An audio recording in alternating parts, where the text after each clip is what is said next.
went back in May, and lo and behold, in September, all of our lives changed. But I stuck with just doing the reserve thing for a while until 2005 came along, and I got called back in. And from 2005 until this day, I'm still serving on active duty. But what's good about that is that because I've been here in Chicago, it's afforded me the opportunity to come to school. And so in 2007, I joined up at Northwestern. I heard a commercial on the radio because I listen to NPR religiously, like all good Americans should. and SCS broadcast, has their commercials on there. And so I said, you know what, I'm going to go back to school. I'm ready. I talked to my wife. I said, can we do this? She says yes. I said okay. And so I went back. And then I did a year, and then I got called away again. And so I had to take a break. And I think this is common for a lot of soldiers, especially today, especially those in the reserves, because we have an all-volunteer Army. And I think it's one of those things that's distinctly different about the experience of our colleagues who served in the Vietnam War, because that idea of service, I mean, we all joined up. Most of the kids that are in the Army today joined up while the war was going on, and they joined anyway. But they still have that desire to get their education, and they still want to go through. And in the pursuit of that education, is something that it's not to be taken lightly, but understanding how difficult it is for those who have paid the ultimate sacrifice, or at least have decided that they're willing to do so. They deserve the same amount of collective community service that they've given to us. And so fortunately, I think I'm going to graduate this May with the help of some of my esteemed professors who have been very flexible. And I think the ability for them to understand the difficulties has really made it possible for me to do this. The ability of those unique professors that I've been studying with and under, their ability to understand my situation has made it possible for me to be able to be successful. And part of the reason, one of the underlying reasons that we need to have this conversation is so that the greater community at large understands that and can help those warriors turn into active, productive members of our national community. So with that, I'm just going to read the first question, and I'm going to ask Rodrigo to start us off, and just tell us why do you believe that the veterans are important to our campus and campuses in general, per se, and what do you think is the value of this pledge? Oh, great. So I'm very familiar with the pledge because I helped write it, and so when we were putting this pledge together along with our colleagues at KO and McCormick and some of the other folks, we were thinking about what exactly makes a veteran. And obviously you can read the pledge, so I'm not going to go and kind of recite the pledge, but I can tell you that veterans are important because, number one, they are essential. Veterans and service members are absolutely essential to creating a thriving social, academic, and intellectual environment. Diversity is not just about the color of our skin. It's not about just about our socioeconomic status. It's about our experiences in general. Number two, diversity. They are a very diverse, eclectic group, as diverse as American itself. The United States military tends to be a reflection of the American population, and they bring a wealth of personal experiences and insights to the classrooms and into the campus. And then third, they set an example to one's community under the premise of service. It's an extremely valuable example for everyone on campus, how we should serve our community, whether we should serve it in the Army, Marine Corps, Navy, Coast Guard, etc., or whether it's serving in the Peace Corps and some of the various AmeriCorps programs in the Senior Corps. There's a lot of ways we can serve our communities, and they are a perfect example of how they can do this.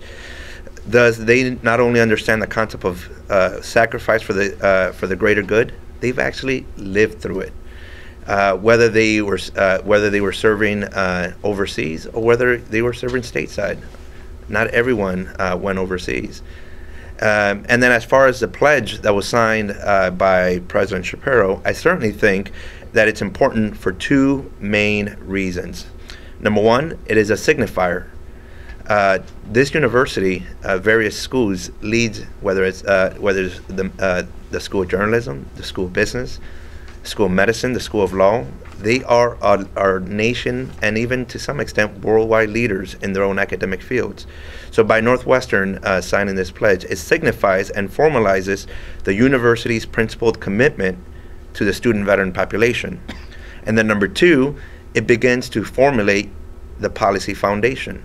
It lays out a foundation for the creation and expansion of greater policies, programs, and activities in service of Northwestern University's student veterans. Specifically, it mentions several areas where the university will focus its efforts to support student veterans and their families, and then I want to draw your attention to three items. That is providing transition services, and it is an all-encompassing kind of a category because many areas go into transition services, which whether it's student veteran groups, whether it's the veterans resource kind of area, whether it's formulating certain aspects in terms of policies and procedures, it's kind of it's a wide encompassing. And then second is awarding school credit or academic credit for military experience.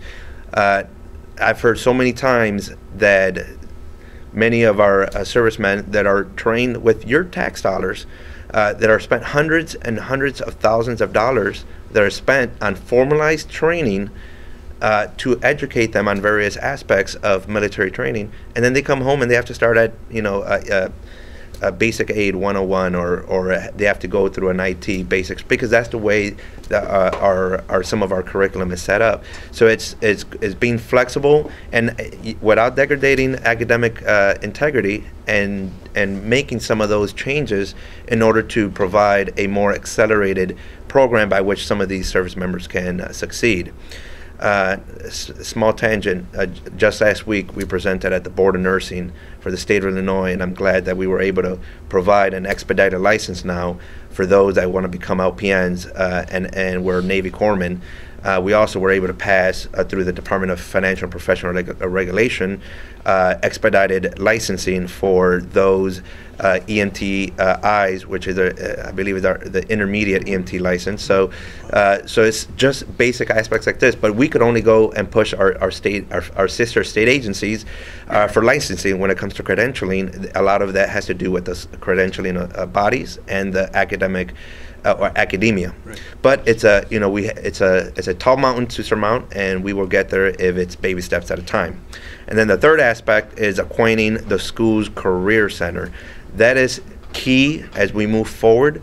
I could tell you that there are many companies that I talk to on a daily basis that want to hire educated veterans, especially those that were in the non-commissioned ranks, E4, E5, E6, and junior officers.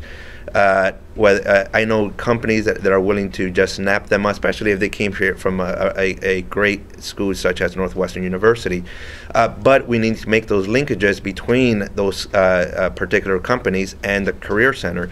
Also, further enabling those career centers with the proper tools to ensure that if they ever come in, they ever see a resume that sees nothing but jargon, military jargon, and they don't really understand what exactly they did, give them the tools so they can go and help that particular service member if they need the help to rewrite their resume, let them know how to make appropriate changes, and to actually translate some of those soft skills that pertain to leadership and management and HR. And then third is under that bullet point is to enable them to and inform them about there's a significant number of tax credits that are available. It's like up to 10,000 at the federal level, depending on how long you've been unemployed, depending on if you've been disabled, depending on what era you served in, and then also here at the state, it's up to $5,000 as well. So you have them combined. Now you provide a financial incentive for that employer, not necessarily for the hiring. I always push, if you hire 4, now you can actually hire a 5th veteran now. And so that's the way that it us coming together as a community, both corporate, academia, the veteran service organizations, and just the general population coming together to begin to solve some of these social ills that plague us. And then I would just say one last thing, is that please, as you ponder this and as you begin to ferment some of this ideas and some of these comments into your head, I could tell you that that not every veteran is cut from the same sheet of music. Everyone is different. Everyone's experiences is different. Some need more help than others. Others don't need no help at all, and they'll thrive because they have that particular capability. And all too often, I hear about veteran with PTSD goes on a rampage. That just continues the aura that everyone that is coming home has PTSD, which is not true. Also, not everyone that has PTSD has it to such a great degree. Some that have mild, some have great. However, those that do have, we need to make sure we get them the proper care because they are by far the ones that deserve our care and our resources more than anyone. And it is those that we need to look after. And it is so it's an interesting dichotomy because you have to disannounce one side, but at the same time you need to make sure that you don't disavow to a certain extent